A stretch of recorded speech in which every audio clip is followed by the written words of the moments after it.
TNA Hard to Kill is in the books. TNA is back officially. We don't have to worry about, is it Impact? Is it Yeah. what do you think the next step is for TNA now that it's like officially here? Orlando's coming up. What is sort of the next step in, the new era? I think a lot of people are asking that question. And for us, we've always just been on this for at the way I look at it, this consistently slow climb, I guess, of progress, meeting our goals of just having people tune back in, because we kind of lost a lot of people throughout the years. And I think just a little bit of, negativity because we've had so many different regimes go through. And I think the last couple of years have been just these slow, steady steps of improvement where people see that our product is a great wrestling product. I think we have a great team now. I've been with the company for a very long time. I've seen a lot of the roller coasters throughout the years. And this, I just finished saying to someone last night, between the office production crew and the talent roster, I've never experienced such a gel of all this team where we're all just, the morale is just so high right now, of the excitement of working together so that people can see that we're just a great wrestling product. I think a lot of people are seeing that. The last couple of years, people have been just so positive, going into Hard to Kill.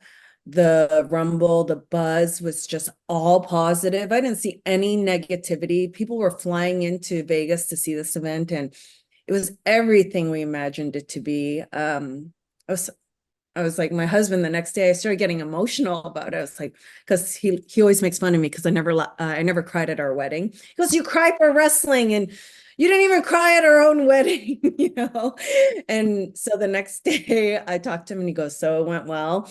And I said, yeah. And I just started almost like getting emotional. And I said, why am I feeling like this at the next morning in the gym working out? And I'm just so excited for the future and what's to come. The momentum has been great. We've injected new, fresh talent into our company that I think everyone is excited for, from fans to our own roster, our company.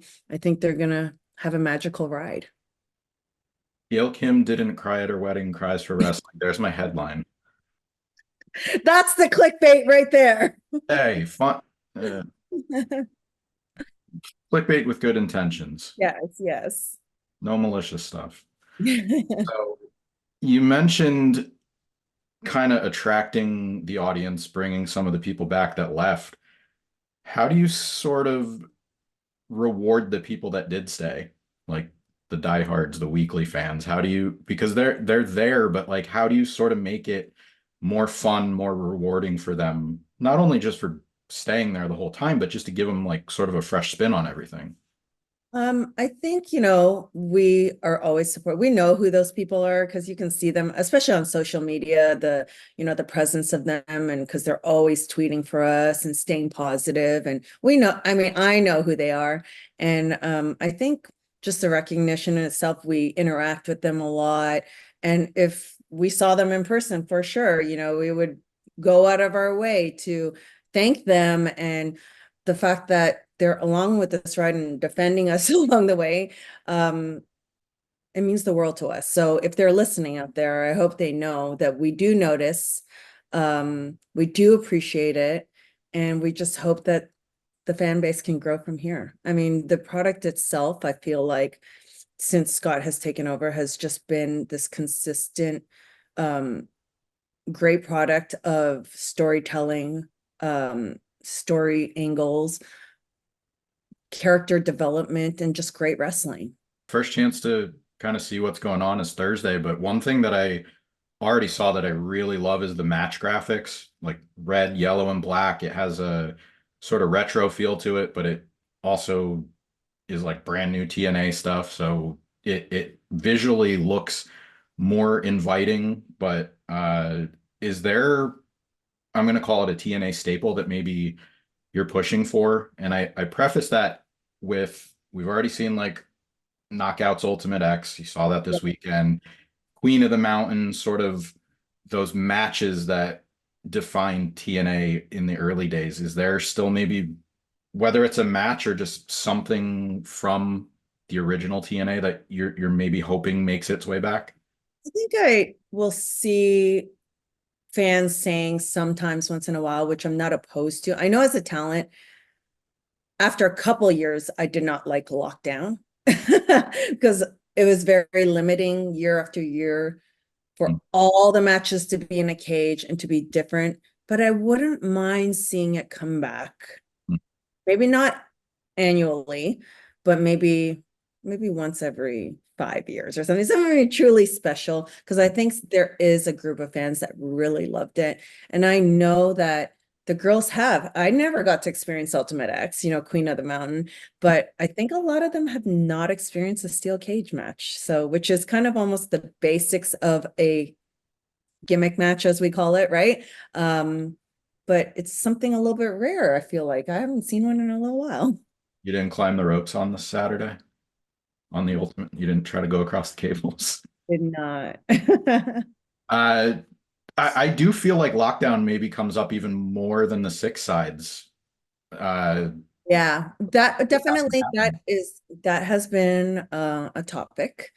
You never know. I will say just generally though, I think they were thinking about since TNA came back to have that as a regular ring. And for me, I know I've experienced both rings, and I do prefer the four-sided ring because just for body purposes, ease of pain and longevity. And so I'm looking out for the talent in that regard. So maybe a special with the six-sided ring, that would be great too. Yeah, one night only, like literally the name of the event could come Yeah. back. It could Yeah. work there, maybe some other use. I wouldn't be opposed to seeing it maybe once a year. Maybe that's the way it works. I love hearing what fans want, what people want. And so, can always take that back and you never know. Right. Part of the charm about TNA was that I'm going to call them dumb ideas. Some of them were dumb, some of them worked. You fly or fall. But I think part of the charm was that the company wasn't afraid to fail. And I want to see more of that in addition to like all the awesome wrestling. So maybe not do like a Steel Asylum match, but I think at least trying stuff. And I think in a more broad sense, you've seen talent say they get more room as far as creative choices. I think just that general idea of putting stuff out there, being not afraid to fail, I think that everybody sort of gets that once they work in TNA. Definitely. I mean, listen, taking risks is always scary and all those things, but once in a while, yeah, you got to throw something. And if people have a great idea, you only learn from your mistakes, really. And maybe you only have so many mistakes to make.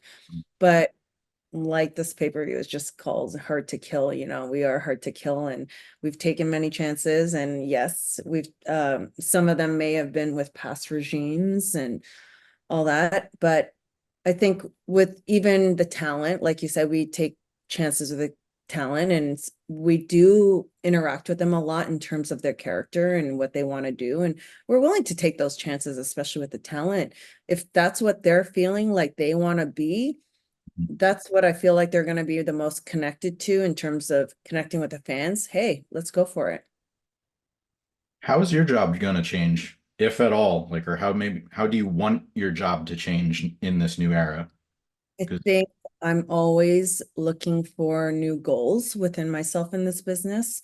Um, Part of my decision to retire when I was a talent was that part of that process, even though we never want to retire, and my back was giving out on me. But one of the things was I asked myself, what's my next goal? And I really couldn't answer that question. So I was like, I've pretty much ticked off all my boxes in the ring. So I did go to Jeff Jarrett at the time and I said, I would love to produce. And I know I'm not a spring chicken and would love to start that process. And now I'm at that point where I'm like, I would love to be a greater producer. And of course, there's always new responsibilities coming my way in terms of growth and within the company and learning new things behind the scenes. But producing was, I did say to myself in January, I'm like, because we have Lance Storm back there, and he is like, I don't know. I can put him on a higher pedestal. This guy is like, every talent wants him as a producer because he's just like this robot of a genius. And I'm like, that's what I would like to be. You know, you look to what your next goal is, to excel overall in every facet of this business. The one of the few Canadians that stayed in Canada. Yeah, he did. He did. I used to read his website and I became a bigger fan of him just because of he had like the Q&A and the commentary stuff and just his attention to detail and like how he explains stuff. He's very unappreciated, especially like when you hear conversations about, oh, this guy's a producer, or oh, this guy is like, a student of the game or stuff like that. Like he, I don't think he gets enough credit for like I his agree. knowledge of wrestling. I'll say though, he does get enough credit from the people that work with him. We do put him on that pedestal and we appreciate everything about him. Good to hear. Uh, I wanted to ask on a more serious note, you mentioned your back. How is that now that you're not wrestling? And I know, you had a concussion at TNA 1000, but how is your back and long-term health after, being retired and then coming back for that one match? How are you feeling like months later? I was shocked at how pumped I was that day because I hadn't wrestled for 5 years. And of course, knowing going into this match, I am always going to have the same mentality of I don't want the fans to see me at anything but my best. And I trained pretty hard, but I knew it was going to be a 10-girl tag. So obviously it's not the same as a singles match, that pressure.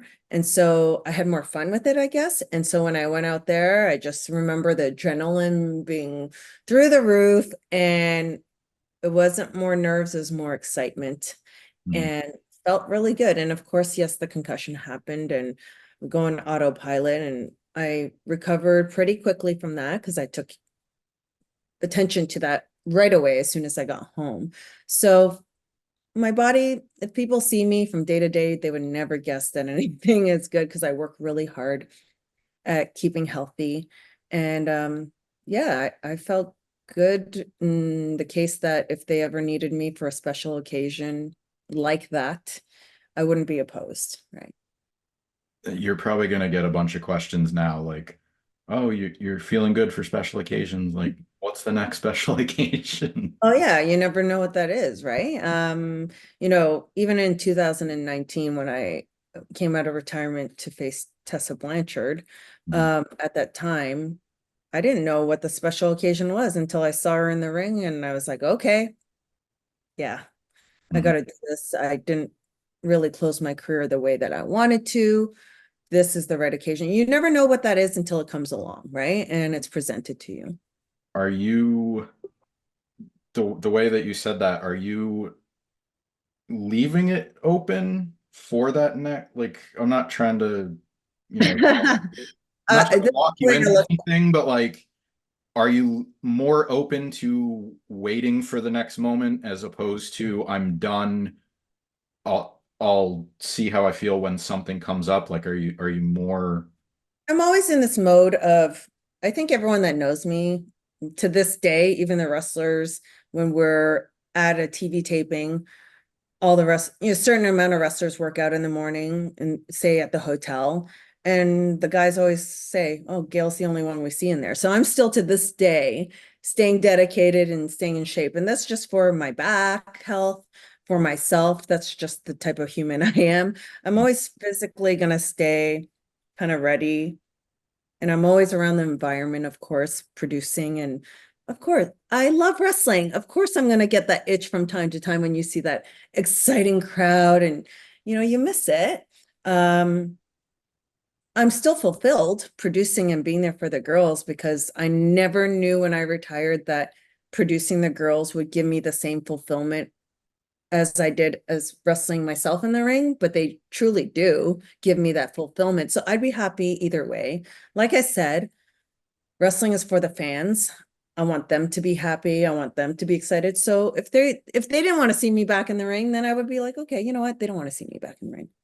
Then I'd Yeah. be happy to just step back and produce.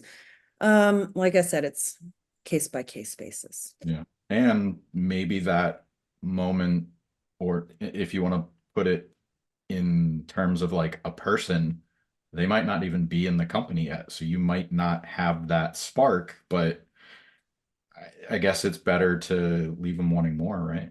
Yeah, exactly. Yeah, I never want to be like, oh, Gail Kim's back again.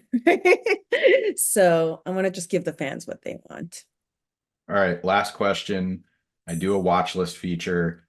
Is there a match with people on the roster right now that represents what you think TNA means? Like the spirit of TNA? I mean, if we're gonna just go stay with the girls, because of course that's kind of what I'm known to be associated with is the knockouts division. I think Trinity and Jordan this past weekend at Hard to Kill was a perfect example of what that bar is set at. It was an excellent match. Trinity is already a star and everyone knows that, but I think she kind of surprised a bunch of people. She leveled up on another level. We already knew she had that star quality, but the quality of wrestling in that match, and of course we know Jordan is always that girl that's going to bring that physicality and TNA style and today's wrestling to the ring. But I was a little blown away too, and I just loved it. Just loved it. Great representation. Yeah, Trinity, I think her whole entire run in Impact and TNA so far has been really impressive because you know she's a star in a certain manner, like Total Divas and WWE. Like there's that part of her career, but she got a lot more opportunities to show that she can go in the ring. And I think Saturday kind of capped that off. Like even though she's not champion anymore, like she showed why she's champion. She showed why fans were so excited to see her in TNA. 100%. And she deserves it so much. Not only is she a pro, like in that ring, she's a pro outside of the ring. Just has been such a champion of TNA from the beginning when she stepped into this company. And she's so great to her fans. Just to see the love too the fans have for her, it just shows what kind of person she is. All right. January 19th and 20th, TNA is in Orlando. Anything else you want to plug or promote before I wrap? I mean, I would just say everyone tune in to TNA and the momentum has been going for 2024. Great start, and there's more to come.